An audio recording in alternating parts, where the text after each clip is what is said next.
इसके बाद योगी बाबा भूतों की पालकी में बैठकर शमशान की ओर जाने लगते हैं। अच्छा योगी बाबा, ऐसे तूफानी मौसम में भी हमको साथ लेकर शमशान जा रहे हैं, क्या डर नहीं लगता? पटासपुर गांव में बस कुछ ही लोग रह रहे थे, क्योंकि वहां दिन ब दिन भूतों का आतंक इतना बढ़ता जा रहा था कि आम लोगों का वहां रह पाना लगभग नामुमकिन सा हो गया था। दिन ब दिन भूतों का आतंक बढ़ता ही जा रहा है सरपंच जी।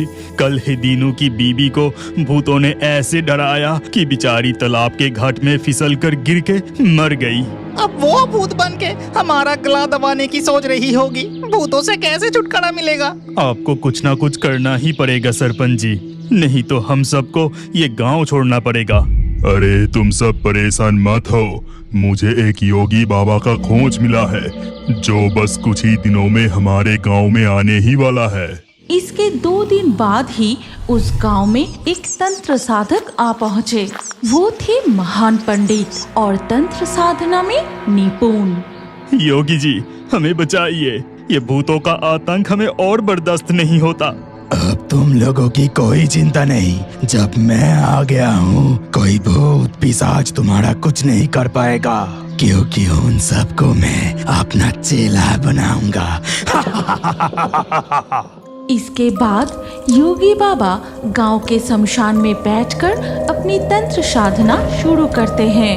वो सचमुच भूत और चुड़ैलों को अपने वश में कर लेते हैं। ए मामदो, जा मेरा पालकी तैयार कर, सुबह होने वाली है, मुझे अपने कुटिया में लौटना है। जैसी आज्ञा प्रभु, मैं अभी सभी भूतों को बुलाता हूँ। ये कहकर मामदो वहाँ से उड़कर शमशान के पास एक बरगद के पेड़ पर जाके बैठता है। भूतों चलो सब, प्रभु की साधना पूरी हो चुकी है, अब उन्हें पालकी से कुटिया तक पहुँचाना है। तो चुप रहे मामदो, उस पंडित की गुलामी अब और सहन नहीं होती मुझसे। भूत होकर मस्ती करेंगे, सबको डराएंगे। चुड़ैल, तू बिल्कुल सही कहा, भूत होकर दूसरों को डराएंगे, उल्टा हम ही डर रहे हैं। ऐसा कहते ही साथ चुड़ैल और डायन के शरीर जलने लगते हैं।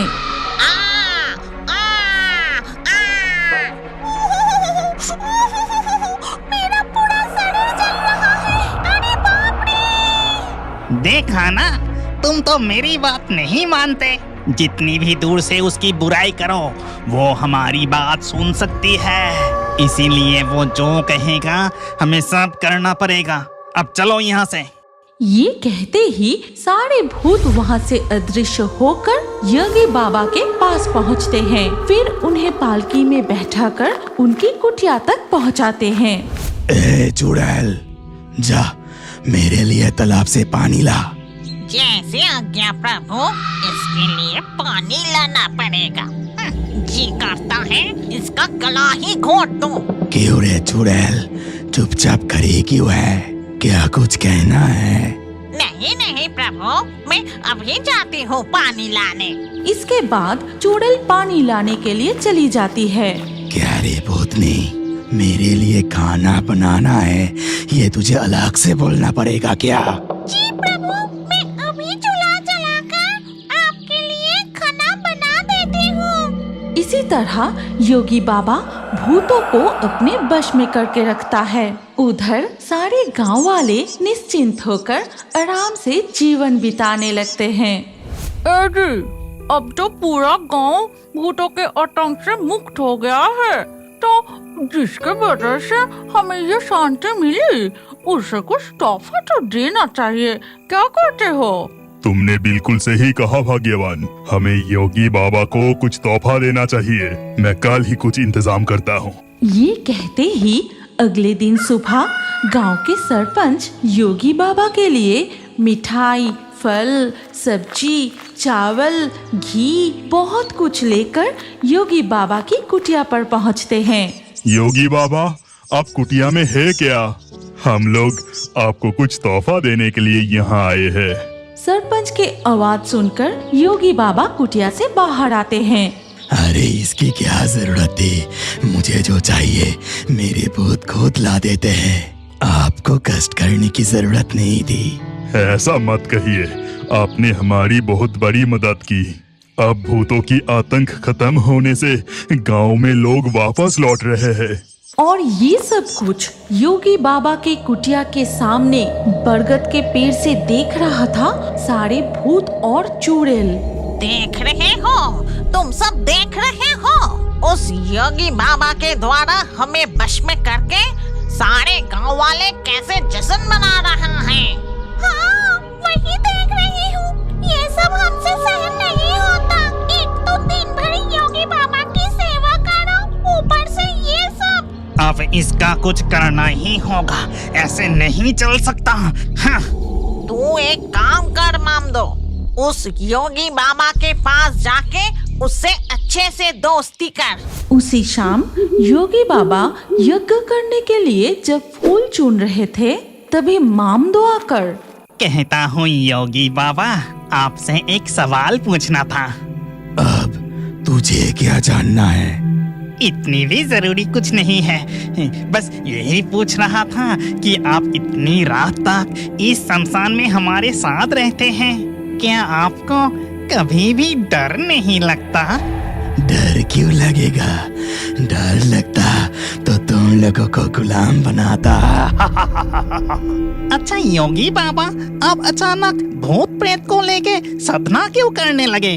ओए कहानी, यहाँ से जाके अपना अपना काम कर।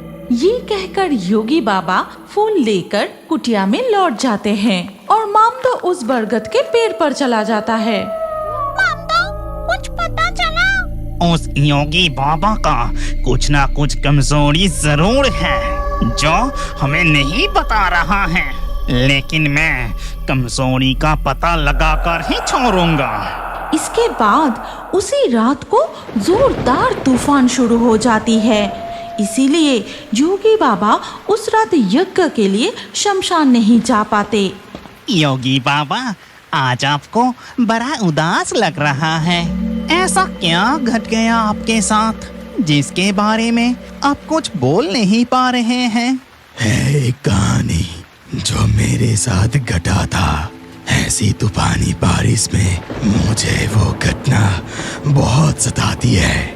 तुम लोग जाओ, अब मैं थोड़ा ध्यान करूंगा। ये सुनकर मामदो कुटिया से बाहर निकलता है और निकलते ही वो देखता है कि बाहर चुड़ैल खड़ी है। क्या रे मामदो, कुछ पता चला? नहीं, मैं बहुत कोशिश की लेकिन वो कुछ बताता ही नहीं। अब तुझसे कुछ नहीं होगा, रुक, मैं कोशिश करके देखती हूँ। तभी तूफान और बारिश भी रुक जाती है और योगी बाबा कुटिया से बाहर आके कहता है, ए मामदो, चुड़ैल, तुम सब ही हो, मेरे लिए पालकी तैयार करो। बारिश रुक गई है, अब शमशान जाऊंगा। इसके बाद योगी बाबा भूतों की पालकी में बैठकर शमशान की ओर जाने लगते हैं। अच्छा योगी बाबा, ऐसे तूफानी मौसम में भी हमको साथ लेकर शमशान जा रहे हैं, क्या डर नहीं लगता? तभी अचानक लोमड़ियों की झुंड चिल्लाने लगते हैं और एक उल्लू भी जोर से चीख उठती है। ठीक उसी वक्त अचानक से एक जोरदार बिजली कड़कती है। तभी पालकी में बैठे योगी बाबा मन ही मन कहता है, अरे फिर से बिजली कड़कने की आवाज मुझसे सहन नहीं हो रहा। ऊपर से ये लोमड़ी उल्लू की आवाज मेरे दरकाने तेज हो रहा है। मामदो, सुना योगी बाबा मन ही मन क्या कहा? हाँ चुड़ैल, मैं सुना। ये आवाज रुकनी नहीं चाहिए। तू जाके उन सब से बोल कि एक पल के लिए भी ना रुके, लगातार चीखते ही जाए और इसी आवाज से ही योगी बाबा को आज साथ ही साथ वहाँ हलचल मच जाता है। बिजली गिरने की आवाज, लोमड़ी, उल्लू की चीखें, ये सारी आवाज सुन के योगी बाबा अचानक से इतनी बिजली क्यों कड़कने लगी? ऊपर से ये लोमड़ी उल्लू की चीखने की आवाज मुझसे और सहन नहीं होता। मेरी धड़कनें तेज हो रहा है, सीने पर दर्द होने लगा। मुझसे ये और बर्दाश्त नहीं हो रहा। अब हमें तुम्हारा कमजोरी पता चल गया योगी बाबा। अब खुद को कैसे बचाओगे? तुम्हें किसी भी हालत में जिंदा नहीं छोड़ेंगे। अच्छा, तो इन सब के पीछे तुम सब हो, इसलिए अपना कमजोरी कभी भी किसी को भी नहीं बताना चाहिए। तुम सब मेरी कमजोरी की ये सारी आवाज योगी बाबा सह नहीं पाते, जिससे वो मर जाते हैं। ये दौलतपुर शमशान घाट निसी नदी के किनारे दौलतपुर गांव के अंतिम छोर पर ये शमशान घाट जो गांव से बहुत दूर है। इस शमशान घाट के आसपास ज्यादातर लोग नजर नहीं आते और यहाँ तक आने के लिए एक छोटा नदी को पार करके एक बड़ा जंगल को पार करना पड़ता है और यहाँ दिन में भी हमेशा डर बना रहता है। इस शमशान में दो बहुत बड़ा पेड़ है और उस पेड़ में रहते हैं चार भूत। हम दो भूत, माम दो भूत, घेको भूत और खेदी चुड़ैल। क्या रे हम दो, तुम अपने चेहरे को सड़ा हुआ मछली जैसा बना के क्यों रखे हो? आज मेरा भूत जन्मदिन है। अच्छा, इसीलिए तुम उदास बैठे हो? दुखे मत हो, खेदी तेरे लिए मछली का केक बनाई है और केक के ऊपर कीड़े लगा के डेकोरेशन किए हैं और देख के ही लगता है कि बहुत ही स्वादिष्ट बना है। मेरे जन्मदिन को याद रखे या ना रखे, मैं तो हमेशा ही सबका जन्मदिन याद रखती हूँ। अरे जल्दी चलो, अभी केक भी तो कटना है। रुको जरा, रात को और गहरी होने दो। सुनना, बहुत दिनों से हम बाहर घूमने नहीं गए। चलना कहीं और जाके हम दो का जन्मदिन सेलिब्रेट करते हैं। हाँ, चलो चलो, बहुत मजा आएगा। चलो ना, जल्दी करो। फूलों से सजे हुए एक खटिए पे चढ़कर उड़ते हुए जाते समय वो चारों तरफ देखने लगे, लेकिन कोई जगह पसंद नहीं आई। तभी एक घर के ऊपर से गुजरते समय तली हुई मछली की गंध नाक में आते ही कितनी अच्छी मछली की खुशबू आ रही है। चलो उस घर के बगल में उतारते हैं। चलो चलो, जल्दी से उतरो। मछली की खुशबू से जन्मदिन का पार्टी पूरा जम जाएगा। फिर वो चारों उस घर के पास वाली जमीन पे उतरती है। तुम लोग तैयार हो ना? हम दो, मछली के कांटे जल्दी से पकड़ और केक को काटना शुरू कर। Happy birthday to you. Happy birthday to अब आपके सामने संगीत पेश करेंगी भूत जगत की संगीत के महारानी मिस खेदी और भूत जगत के संगीत के राजा कुमार मामडो मामडो मामडो मामडो।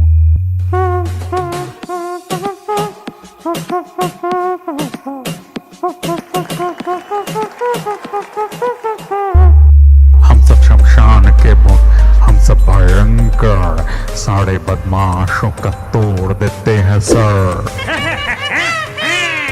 हम दो का जन्मदिन में पार्टी करे खुशी मन में, घूमो फिरो नाचो गाओ मेरे प्यारे दोस्तों आओ। ना ना ना ना ना ना, कोई शैतानी ना, फिर भी कोई बदमाशी करे हम सब उसको मिलके मारे। मेरे सारे दोस्तों आए, मछली का कौन से रह ना जाए, ढेर सारी मछली लाओ जी भर के खाए। हम लोग का यहाँ ही नहीं हवा में उड़ते हैं, कोई बदमाश को देखे तो उसका सर फोड़ते हैं। हमदो के जन्मदिन की पार्टी जोरों से चल रही है। अचानक पास वाले घर से चिल्लाने की आवाज सुनकर पार्टी रुक गई। तभी वो चारों उन्हें देखने लगे। ये क्या, अभी तक सारे मछली नहीं पकी? हो गया है, तुम जाके बैठो, तुम्हारे ससुर जाके दे आते हैं। फिर बूढ़े ससुर जाकर तले हुए मछली बहू को दे आते हैं। ये लो तुम लोगों का मछली। यह रख के बाहर जाके बैठिए, मैं जाके खाना देती हूँ। खुद अच्छा खाना खाने के लिए बूढ़े सास ससुर को बाहर खाने के लिए बिठाते हैं और देते हैं सिर्फ थोड़ा सा चावल और दाल। खुद कितने सारे खाना खाते हैं और माता पिता के लिए सिर्फ चावल और थोड़ा सा दाल। तुम्हें तो एक टुकड़ा मछली दे सकती थी। वो सब छोड़ो, अब तो हमारा उम्र हो गया है, इतने में ही हम खुश हैं। खुद ना खा के बेटे को खिलाए, खेती बाड़ी करके बेटे को पढ़ाया लिखाया, खुद के लिए कुछ नहीं रखा। हाँ भगवान, अब इस उम्र में आके हमें ऐसा दिन देखना पड़ रहा है। मामा, मैं जल्दी ही छू करके आती हूँ। अपने दादा दादी पर इस तरह अत्याचार होते देख उनके पोता को बहुत दुख होता था। उस दिन वो कुछ तली हुई मछली लेकर दादा दादी को देता है। दादाजी, दादी जी, आप दोनों जल्दी करके ये मछली खा लीजिए। ठीक उसी वक्त उनके बहू पीछे से जाकर अपनी बेटे का हाथ पकड़ लेता है। दादा दादी के लिए मछली लेकर आया है, मुफ्त में मिलता है क्या सब कुछ? बहुत हिम्मत हो गया तेरा। दादा दादी बिना मछली के चावल क्यों खाएंगे? बहुत जबन लड़ा रहा है, अंदर चलो। ये सब देखकर भूतों को बहुत गुस्सा आया। रुको, उस बदमाश बहू का गर्दन मरोड़ के चबा जाऊंगा। गुस्सा मत कर, उन्हें अलग तरह से सबक सिखाना पड़ेगा। अगले दिन सुबह चारों भूत पेड़ के नीचे बैठ के चाय पी रहे थे। दूसरी ओर बूढ़े ससुर आंगन में झाड़ियाँ साफ कर रहे थे और बूढ़ी सास सब्जियां काट रही थी। तभी उनके बहू आके एक प्लेट जोर से फेंकता है और उस आवाज से चारों भूत उनके तरफ देखा। इस तरह कोई बर्तन साफ करता है? बर्तन में जूठे लगे हैं, दिखाई नहीं दिया? ठीक से कीजिए। अभी कर देती हूँ बहू, अभी कर देती हूँ। असल में चश्मा टूट गया है ना, दिखाई नहीं दिया। खाने के वक्त तो सब कुछ दिखाई देता है। रख तुझे तो। ठीक उसी वक्त हमदो पेड़ से एक आम तोड़ के उनके बहू की तरफ जोर से फेंका और वो आम जाके बहू के मुंह पर अटक जाता है। ये देख रवि चिल्ला के बोला, कौन कौन कौन आम फेंक के मारा? पिताजी, आप बहू को ऐसे मारा? अभी तुम लोगों को घर से निकाल दूंगा। अच्छा, जिसका घर उसे ही बाहर निकाल दोगे? उस वक्त घेंगो भूत ने देखा कि एक गाय पॉटी कर रही है। तभी वो अपना हाथ बढ़ा के थोड़ा सा गोबर उठाए और सीधा रवि के मुंह पर फेंक दिया। गोबर! लगता है जरूर कहीं बाहर से फेंका। आज उन्हें अच्छा मजा चखाऊंगा। एक तो बढ़िया सा प्लान करना पड़ेगा। उस दिन शाम को बहुत तेज बारिश हो रही थी। रवि अब तक घर नहीं लौटा था और इसीलिए उसके माता पिता चिंतित होकर खटिए पे बैठकर इंतजार कर रहे थे। तभी रवि अपनी पत्नी और बेटे के लिए कुछ फिश कटलेट लेकर घर लौटा, लेकिन अपने माता पिता के लिए एक भी नहीं लाए। वो देख, उनके बहू खुद के लिए खाना बना रही हैं। गरम फिश कटलेट खा रहा है।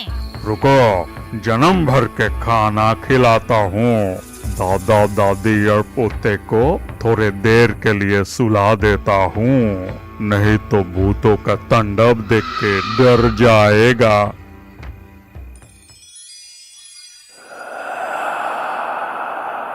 तभी उनकी बहू एक बड़ा सा प्लेट में मुड़मुड़ा, मिर्ची और एक प्लेट में कटलेट लेकर आती है।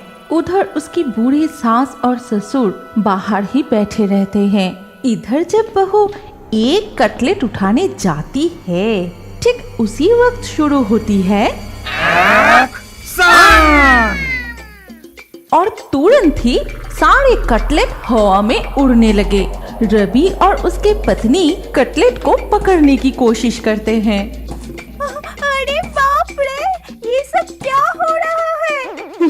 हवा में कटलेट उड़ रहा है। और ऐसी हालत में कोई एक मुट्ठी कच्चे मिर्च लेकर उसके मुंह पर ठोस देता है। अरे बाप रे, मिर्ची, मुंह जल गया मेरा।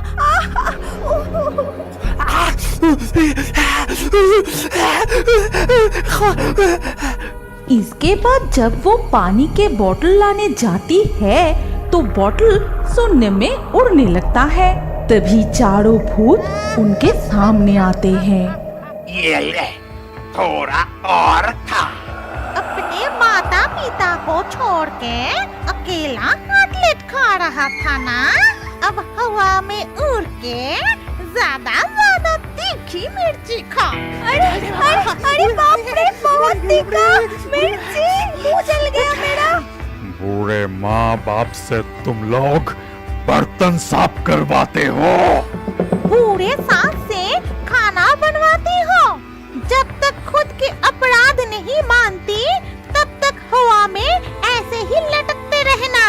अब देख मजा कैसा लगता है। झाड़ियाँ साफ करवाते हो, है ना? गलती हो गई। हमें छोड़ दीजिए, हमें माफ कर दीजिए, हमसे गलती हो गई। दोनों मिलके 500 बार उठक बैठक लगाओ, जरा सा भी रुके तो उसी वक्त तीखा मिर्च।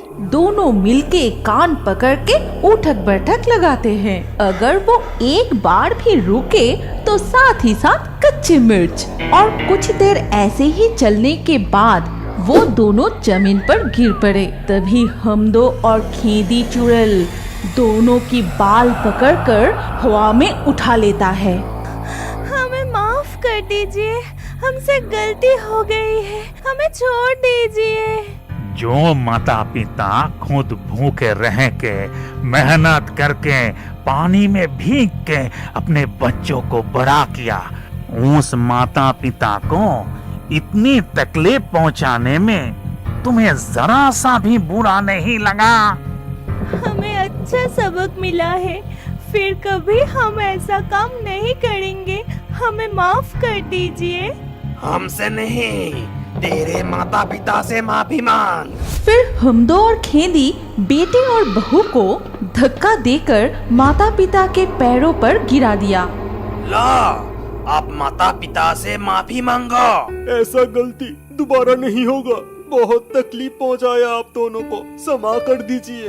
मैंने बहुत अन्याय किए माँ, आपके ऊपर बहुत बहुत जुल्म किया है, इस बार हमें माफ कर दीजिए माँ। ये बात सुन के रवि के माता पिता मुस्कुराते हुए अपने बहू और बेटे के सिर पर हाथ रखते हैं और इसके बाद से वो सारे मिलजुल के खुशी खुशी रहने लगते हैं। क्या आप बड़े होकर भी कार्टून देखना पसंद करते हैं? तो अपना नाम कमेंट करें और हमारे पिछले वीडियो से लाकी ड्रॉ में चुने गए नाम हैं पंकज, दीपू, सुमन, गुलशन, अफिया, इशिका, अर्नव, प्रेम, अनीशा, रौनक, रोहिन, करीना, पूर्णिमा, स्वाति, तुषार। जिन दर्शकों ने हमारे चैनल को सब्सक्राइब करके फिर कमेंट में अपना नाम लिखा, हमारे अगले वीडियो में उन्हीं के नाम चुने जाएंगे। इसीलिए फेयरी टून्स यूट्यूब चैनल को जरूर सब्सक्राइब करें और स्क्रीन पर आई हमारी अगली कहानी भी देखें। उसमें भी आपका नाम हो सकता है। अगर नाम नहीं आया तो अगले वीडियो में आपका नाम लिख दीजिए। सोच क्या रहे हैं? जल्दी से क्लिक करके देखिए।